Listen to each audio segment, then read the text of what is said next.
Bismillahirrahmanirrahim. Assalamualaikum warahmatullahi wabarakatuh. Salam sejahtera bagi kita semua. Hari ini yang bertugas untuk memaparkan materinya itu dari kelompok 2. Kami beranggotakan 3 orang.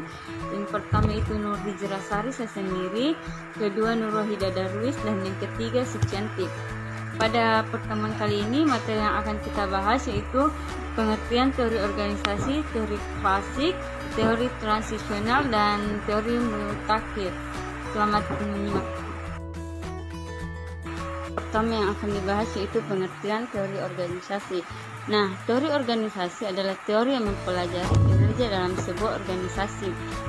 Kemudian, menurut Lubis dan Hussein, teori organisasi itu adalah sekumpulan ilmu pengetahuan yang membicarakan mekanisme kerjasama antara 2 orang atau lebih secara sistematis guna mencapai tujuan yang telah ditentukan. Yaitu teori klasik. Nah, teori organisasi klasik ini memiliki asumsi bahwa organisasi selalu memiliki susunan yang rasional dan logis, baik secara ekonomis maupun pencapaian efisiensi. Menurut Bauman, ada beberapa asumsi dasar teori klasik mengenai organisasi, yakni itu yang pertama, organisasi ada terutama untuk menyelesaikan tujuan-tujuan yang telah ditetapkan. Kemudian yang kedua itu, bagi suatu organisasi ada struktur yang tepat bagi tujuan, lingkungan, teknologi, dan partisipasinya. Selanjutnya yang ketiga yaitu pekerjaan organisasi paling efektif bila ada tantangan lingkungan. Kemudian yang keempat, spesialisasi akan meningkatkan taraf keahlian dan fenomena individu. Kemudian yang kelima itu koordinasi dan kontrol paling baik melalui praktik otoritas dan aturan-aturan yang tidak bersifat pribadi. Selanjutnya yang keenam, struktur dapat dirancang secara sistematis dan dapat dilaksanakan. Kemudian yang terakhir yang ketujuh yaitu masalah-masalah organisasi biasanya merefleksikan struktur yang tidak tepat dan dapat diselesaikan melalui perancangan dan pengorganisasian kembali. Ada beberapa teori yang termasuk dalam teori klasik. Yang pertama itu organisasi sosial, yang kedua itu organisasi formal, dan yang ketiga itu komunikasi jabatan dan hubungan informal. Nah, organisasi sosial itu merujuk pada pola-pola interaksi sosial dan regularitas yang teramati dan perilaku sosial orang-orang yang disebabkan oleh situasi sosial. Mereka baik oleh karakteristik fisiologis atau psikologis mereka sebagai individu. Berloh, sebagaimana yang dikutip oleh Weiss dan Fowles, menyarankan bahwa komunikasi berhubungan dengan organisasi sosial melalui 3 cara. Yang pertama yaitu sistem sosial yang dihasilkan melalui komunikasi. Yang kedua, bila suatu sistem sosial telah berkembang, ia menentukan komunikasi anggotanya. Kemudian yang ketiga itu pengetahuan mengenai suatu sistem sosial dapat membantu kita membuat prediksi yang akurat. Kemudian yang kedua yaitu organisasi formal. Nah, organisasi formal ini terbentuk atau didirikan dengan sengaja untuk mencapai tujuan-tujuan tertentu. Nah, ciri-ciri khas suatu organisasi formal ini secara populer disebut sebagai birokrasi. Analisis yang agak simplistik berikut ini dimaksudkan untuk menekankan aspek-aspek organisasi formal yang mungkin mempunyai implikasi aspek-aspek organisasi formal pada pemahaman awal tentang komunikasi organisasi. Selanjutnya yang ketiga itu komunikasi jabatan dan hubungan formal. Sebagaimana yang dikutip oleh Weiss dan Fowles mengemukakan bahwa ciri-ciri suatu organisasi formal berkaitan dengan suatu fenomena yang disebut dengan komunikasi jabatan. Nah, hubungan di antara jabatan-jabatan bukan antara orang-orang, karena keseluruhan organisasi terdiri atas jaringan jabatan. Mereka yang menduduki jabatan diharuskan berkomunikasi dengan cara sesuai dengan jabatan mereka sendiri. Selanjutnya yaitu manajemen ilmiah. Nah, bagian lain dari teori klasik ini adalah manajemen ilmiah. Manajemen ilmiah dikembangkan mulai sekitar tahun 1990 oleh Frederick Winslow. Teori ini menekankan pada pembagian pekerjaan untuk mendapatkan hasil yang maksimal dengan biaya seefisien mungkin. Frederick Taylor melakukan pendekatan terhadap manajemen dilakukan di sekitar 4 unsur kunci yang dianalisis menggunakan analisis software. Yang pertama yaitu pembagian kerja, kemudian yang kedua proses skalar dan fungsional, kemudian yang ketiga adalah struktur tinggi dan struktur dasar, dan yang keempat yaitu rentang pengawasan. Selanjutnya manajemen administrasi. Menurut Fayol, praktik manajemen dapat dikelompokkan dalam beberapa pola yang dapat diidentifikasi dan dianalisis. Dan selanjutnya analisis tersebut dapat dipelajari oleh manajer lain atau calon manajer. Fayol terkenal tentang 14 prinsip manajemennya, yaitu yang pertama adalah pembagian kerja, yang kedua yaitu otoritas, manajer harus mampu memberi perintah, yang ketiga yaitu disiplin karyawan, yang keempat yaitu kesatuan perintah-perintah, yang kelima kesatuan arah, yang keenam itu subordinasi kepentingan individu untuk umum, kemudian yang ketujuh yaitu remunerasi pekerja harus mendapat upah yang layak. Yang kedelapan yaitu sentralisasi yang mengacu pada sejauh mana bawahan yang terlibat dalam pengambilan keputusan. Kemudian kesembilan yaitu rantai skalar, yang ke-10 order, 11 ekuitas manajemen harus bersikap baik dan adil kepada bawahan mereka. Yang ke-12 yaitu stabilitas masa jabatan. Kemudian yang ke-13 inisiatif karyawan yang diperbolehkan berasal dan melaksanakan rencana akan mengarahkan tingkat usaha tinggi. Kemudian terakhir yaitu esprit de corps, yaitu mempromosikan semangat tim akan membangun harmoni dan persatuan dalam organisasi. Kemudian selanjutnya yaitu teori birokrasi. Max Weber adalah seseorang sosiologi Jerman yang menuliskan sebuah alasan yang menggambarkan bentuk birokrasi sebagai cara ideal untuk mengatur organisasi pemerintahan melalui prinsip-prinsip bentuk birokrasi. Antara lain harus terdapat adanya satu yaitu struktur hierarkis formal. Yang kedua yaitu manajemen dengan aturan yang jelas. Yang ketiga organisasi dengan fungsional yang khusus. Dan yang keempat mempunyai sebuah misi target yang akan dituju atau yang sedang dilaksanakan. Kemudian yang kelima itu perlakuan secara impersonal. Dan yang keenam adalah bekerja berdasarkan kualifikasi teknis.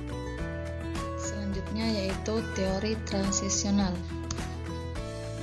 Perpindahan dari teori klasik ke teori transisional merupakan pertukaran paradigma utama yang dipelopori oleh Chester Barnard 1938 dan Elton Mayo 1933, Ross Lisharger dan Dixon 1939 yang menolak prinsip teori klasik dan menentang pandangan yang mekanis terhadap organisasi yang tidak sensitif terhadap kebutuhan sosial anggota organisasi, tetapi hanya tertarik kepada keuntungan organisasi. Selanjutnya yang termasuk dalam kelompok teori transisional yang pertama yaitu teori komunikasi kewenangan, yang kedua teori hubungan manusiawi, yang ketiga teori fusi, yang keempat teori sistem, yang kelima teori sistem sosial, yang keenam adokrasi, dan teori Buxx-Rogers. Baik, selanjutnya kita akan membahas mengenai yang termasuk kelompok-kelompok dalam teori transisional tersebut. Yang pertama itu teori komunikasi kewenangan.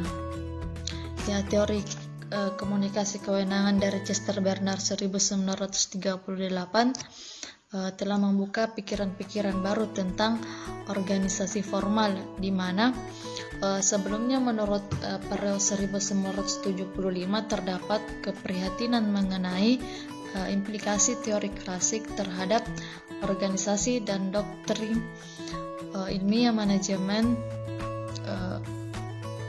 dalam doktrin ilmiah manajemen.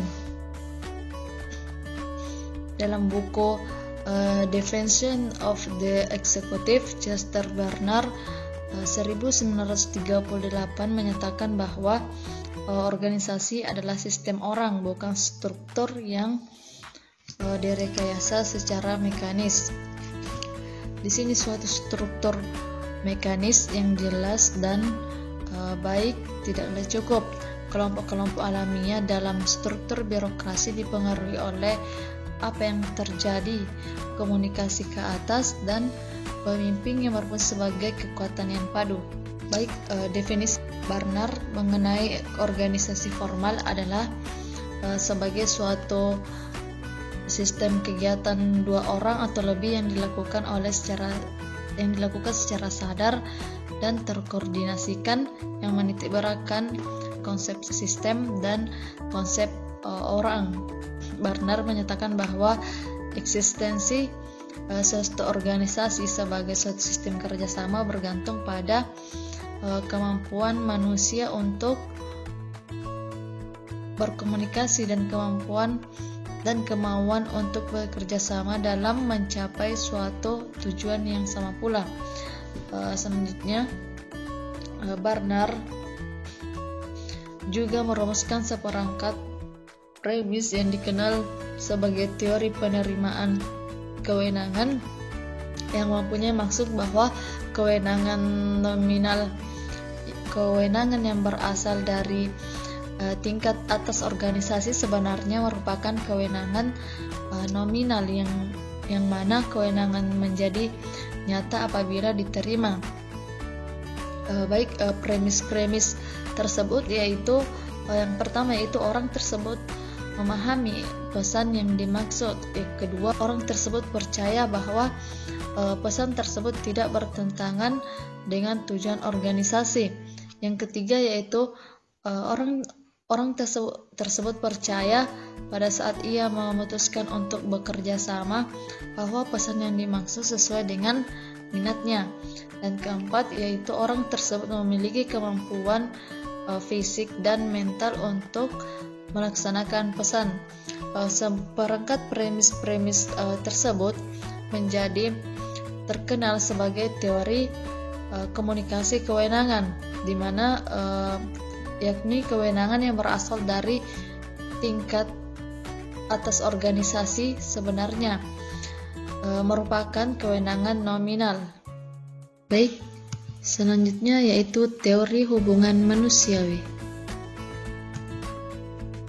Melalui penelitian berskala besar yang membahas produktivitas dan hubungan-hubungan sosial di kompleks Hawthorne yang dimiliki Western Electric Company yang dikenal dengan nama manajemen dan pekerja. Penelitian ini menjadi lebih terkenal dengan sebutan studi Hawthorne yang dipimpin oleh Elton Mayo dengan bantuan Fritz Roethlisberger, Pacet dan Fowles 2006. Studi Hawthorne ini penting karena mengidentifikasi beberapa isu kemanusiaan yang penting dalam penampilan pada organisasi yang semula tidak mendapat perhatian. Ada 3 implikasi kunci dalam studi ini yang tampaknya memberikan dasar bagi pengembangan teori hubungan manusia sebagai suatu perspektif pilihan terhadap teori klasik untuk mempelajari organisasi maupun mempelajari komunikasi organisasi. Adapun ketiga implikasi tersebut adalah yang pertama, yaitu pengaruh penelitian terhadap produksi kerja dalam penelitian cahaya, mulai menunjukkan pengaruh komunikasi manusia terhadap perilaku anggota organisasi. Pada implikasinya bahwa pekerja dipengaruhi melalui komunikasi menjadi bagian yang amat penting pada bidang komunikasi organisasi. Selanjutnya itu yang kedua, pengaruh positif terhadap wawancara atau interview kepada pekerja, mengarahkan kepada identifikasi mengenai komunikasi ke atas atau komunikasi dari bawah ke atasan dan sebaliknya, dari pekerja ke atasan sebagai aktivitas organisasi yang berguna. Sebelumnya teori klasik telah menekankan pada komunikasi downward atau komunikasi dari atasan ke bawahan sebagai suatu saluran dalam komunikasi organisasi. Kemudian yang ketiga yaitu penemuan norma-norma sosial bagi pekerja, mengarahkan pada identifikasi adanya pengaruh saluran informal dan dari komunikasi pada anggota organisasi. Pada mulanya teori klasik hanya memberikan penekanan pada pentingnya komunikasi formal melalui garis komando dalam organisasi. Menurut Muhammad 1989, teori hubungan manusia mulai melihat pada komunikasi informal melalui garis sosial dari komunikasi organisasi. Baik, selanjutnya yaitu teori fusi Backe dan Argyris.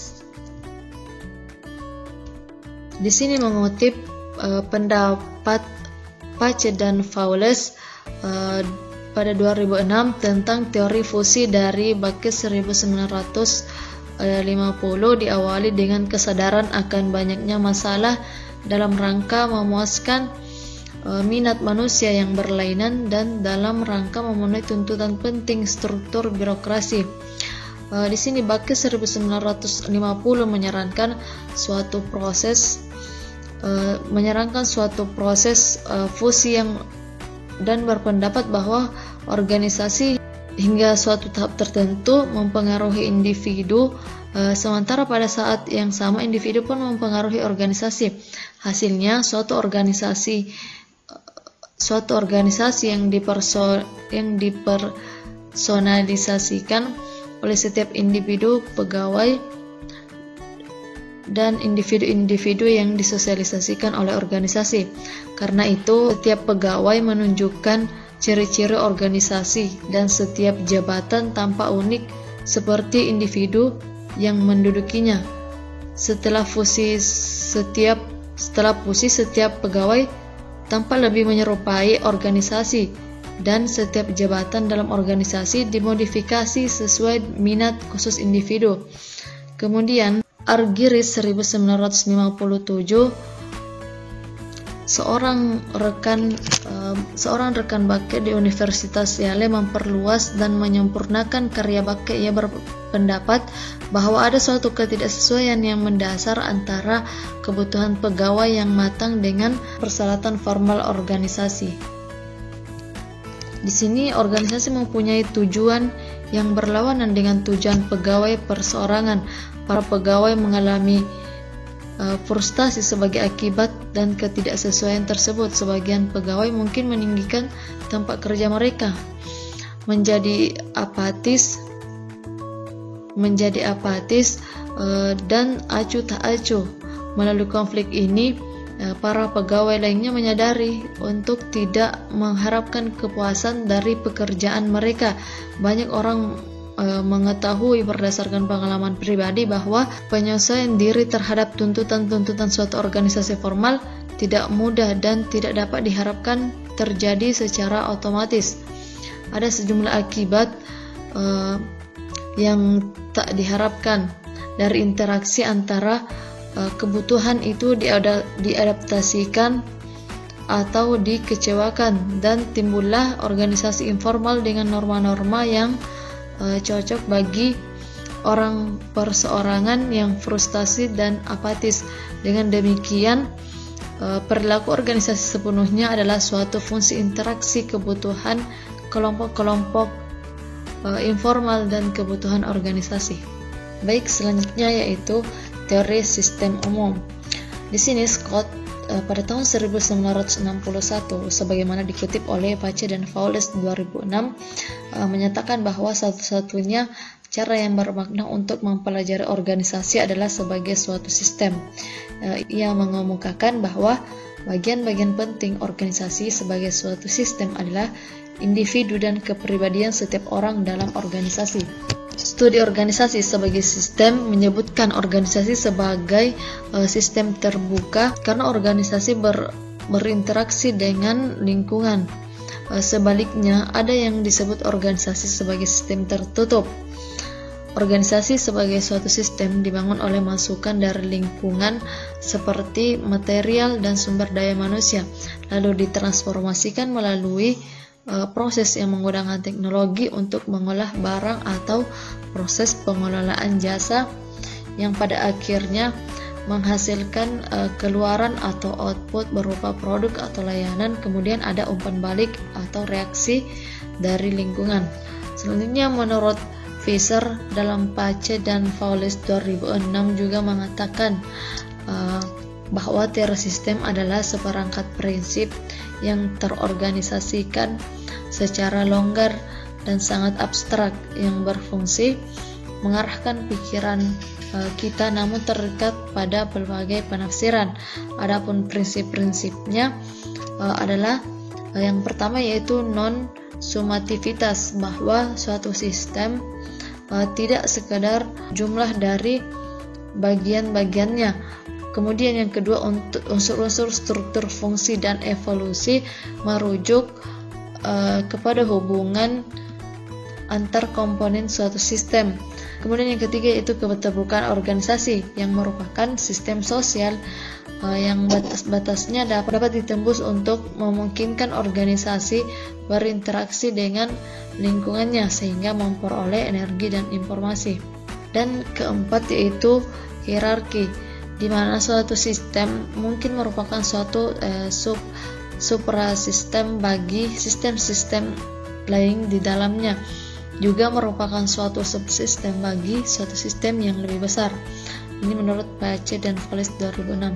Selanjutnya yaitu teori sistem sosial.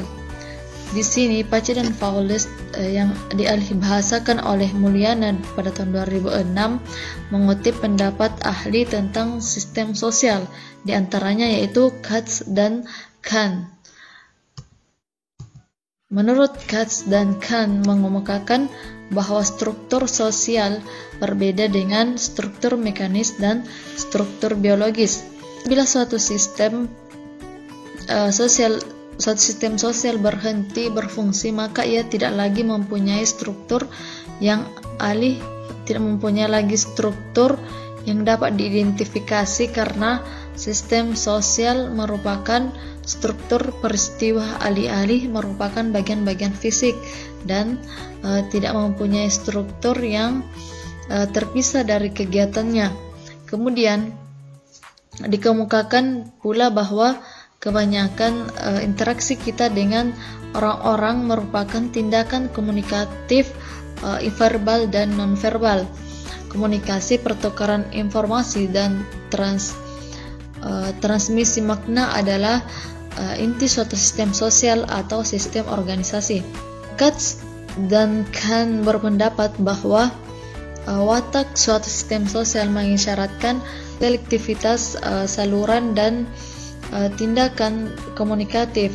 Suatu mandat untuk menghindari sebagian saluran tindakan komunikatif dan menggunakan yang lainnya. Secara ringkas, Scott 1961 mengatakan bahwa organisasi terdiri dari bagian-bagian yang saling berkomunikasi antara yang satu dengan yang lainnya, menerima pesan-pesan dari dunia luar dan menyimpan informasi.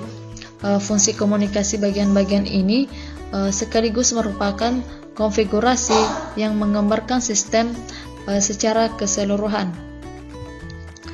Selanjutnya yaitu adhokrasi dan teori Busch-Roger. Organisasi matris, organisasi kisi-kisi, organisasi proyek, dan organisasi adhokrasi adalah organisasi-organisasi komunikasi saat ini dan masa depan. Dalam keadaan demikian, studi komunikasi adalah studi organisasi. Manajemen dalam konfigurasi matris dan kisi-kisi adalah praktik komunikasi organisasi. Praktik organisasi masa kini menegaskan prediksi teoritis terdahulu. Fungsi pertama seorang eksekutif adalah menciptakan dan memelihara suatu sistem komunikasi. Komunikasi sistem adalah organisasi. Komunikasi sistem adalah teori Busch-Roger mengenai organisasi dalam menurut Pace dan Fowles 2006. Baik, selanjutnya akan dilanjutkan oleh teman kami. Selanjutnya teori mutakhir.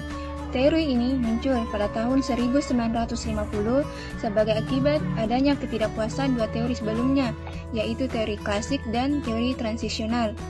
Jadi, teori mutakhir ini merupakan perpaduan antara teori klasik atau tradisional dengan teori neoklasik atau teori transisional dengan konsep-konsep yang lebih maju.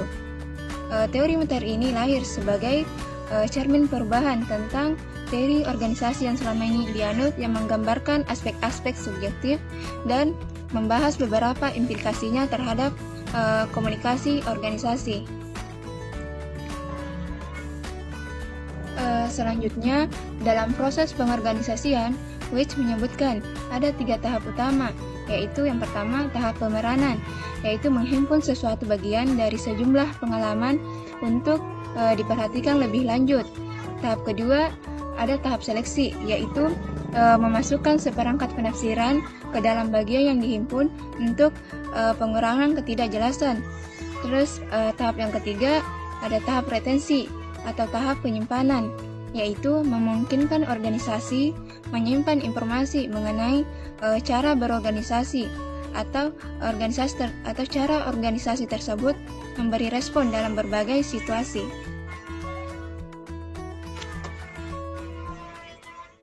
Selanjutnya, sifat organisasi. Weich menyebutkan bahwa organisasi tidak hanya berinteraksi dengan lingkungan mereka, tetapi organisasi menciptakan lingkungan tersebut.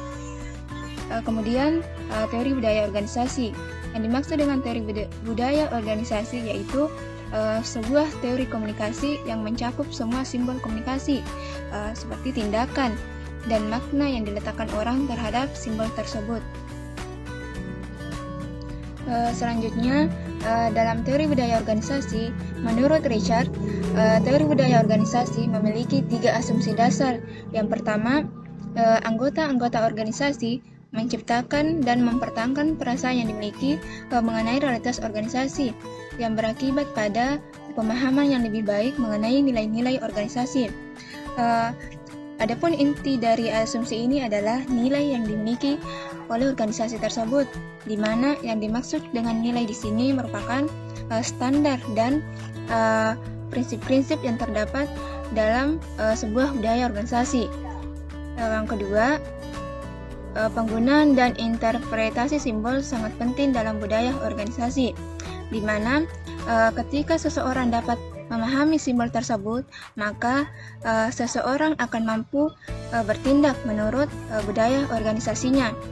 Terus yang ketiga, budaya bervariasi dalam organisasi-organisasi yang berbeda, dan interpretasi tindakan dalam budaya juga beragam, di mana seperti yang kita ketahui bahwa setiap organisasi memiliki budaya yang berbeda-beda. Manajemen by Objectives. Manajemen by Objectives ini merupakan proses di mana manajer dan bawahannya bekerja bersama-sama untuk mengidentifikasi tujuan, merumuskan tujuan, dan merumuskan rencana untuk mencapai tujuan. Adapun inti dari MBO ini adalah penetapan tujuan partisipatif, memilih tindakan, dan pengambilan keputusan. Nah, mungkin itu saja yang dapat kami sampaikan.